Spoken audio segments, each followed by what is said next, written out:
It's another math day here with teacher Jenny. Join me for another topic. This time we're going to talk about continuity of a function at a number with our rational function.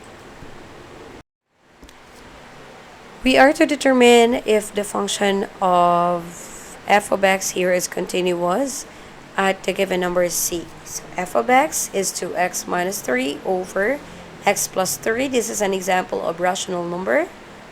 Rational function. And we are to check whether our function there is continuous at c equal to negative 3. So let's now check the condition. So first, we are to check whether our f of c exists.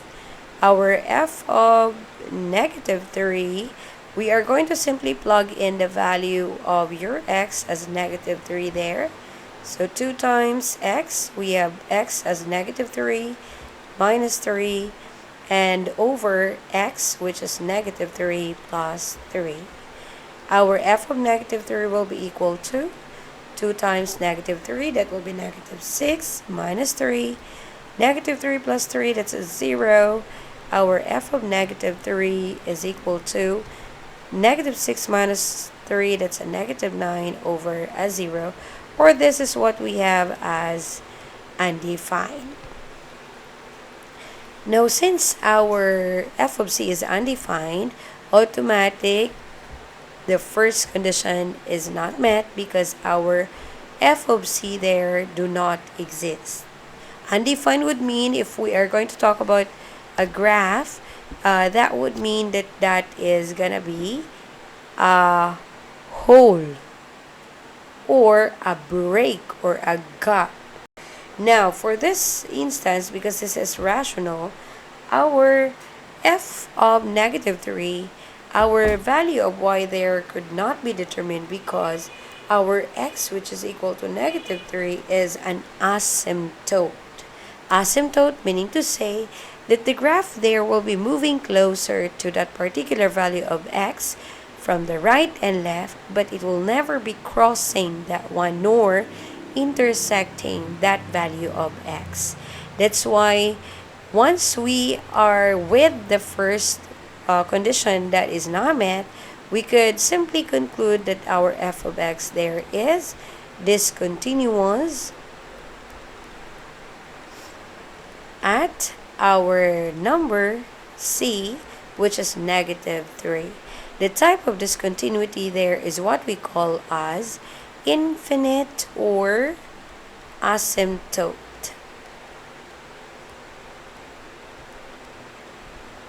Or asymptotic discontinuity, because the discontinuity that we are gonna be observed there is gonna be a break or a gap in there on that particular x, because it will never be touching that one or meeting that particular value of x, but it will be moving closer to that particular value of x.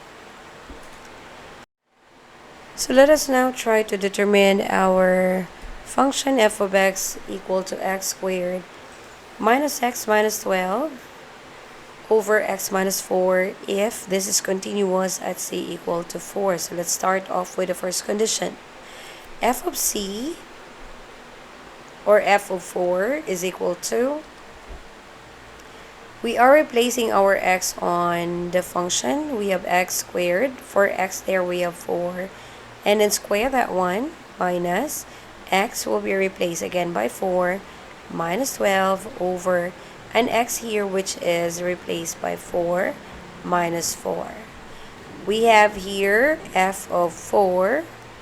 This is equal to 4 squared, sorry. This is 16 minus 4. This is 12 minus 12. That's a 0 over a 0.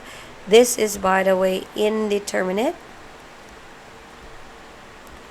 which also is non-existing. So meaning our f of 4 there do not exist. So we are going to check still, although this does not exist, we are going to check still because this is not an undefined issue.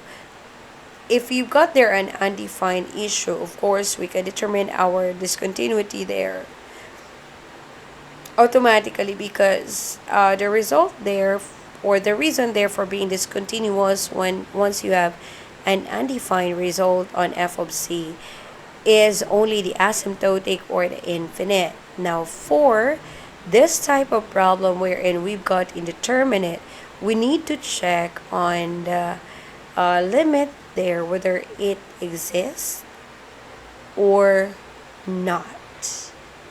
Because if that exists, that means to say that it's another type of discontinuous. So let us try to check whether we've got here an existing limit. So let's go through with the second condition. So we have x squared minus x minus 12 over x minus 4. That's our function. So we have now limit of x squared minus x minus 12 over x minus 4 as your x approaches 4. Now for this, we have noticed that once we substituted our value of 4 to the function, we will be resulting that one to an indeterminate form. Notice if we try to go back to the limit of a function, encountering an indeterminate form would mean that we can do some algebraic manipulation. And this algebraic manipulation for this instance or situation, we can go and check for common factors. So we can factor out x squared minus x minus 12, having the 1 here, the negative 1 as the sum, while the negative 12 here as a product. So let's try to look for factors on that one. So again, negative 12 is a product. We're looking for factors.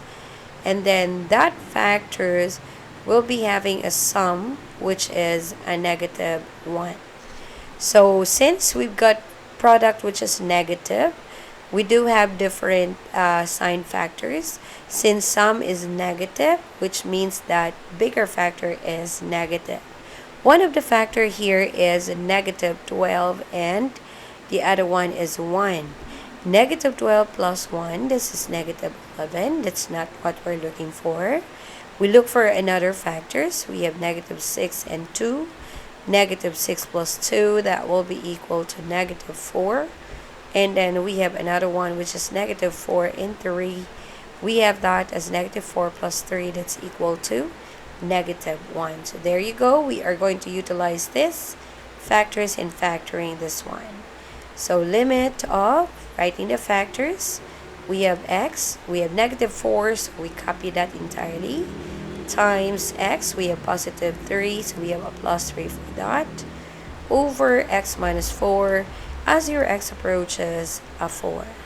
This will be cancelled, this will be cancelled. We are left with a limit of x plus 3 as your x approaches a 4. So right from here, since this is linear, we can just simply plug in. So 4 plus 3, that's equal to a 7.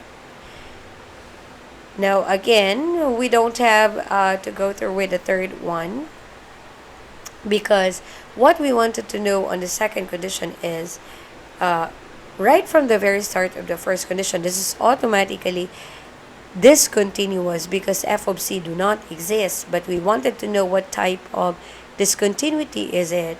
Now since we have an existing limit here, automatic the discontinuity here is gonna be whole or removable.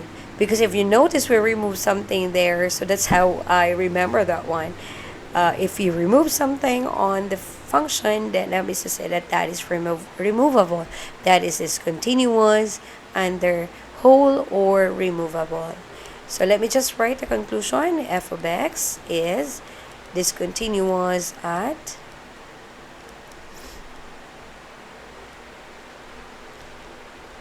c equal to 4, and the type of discontinuity here is a whole or removable.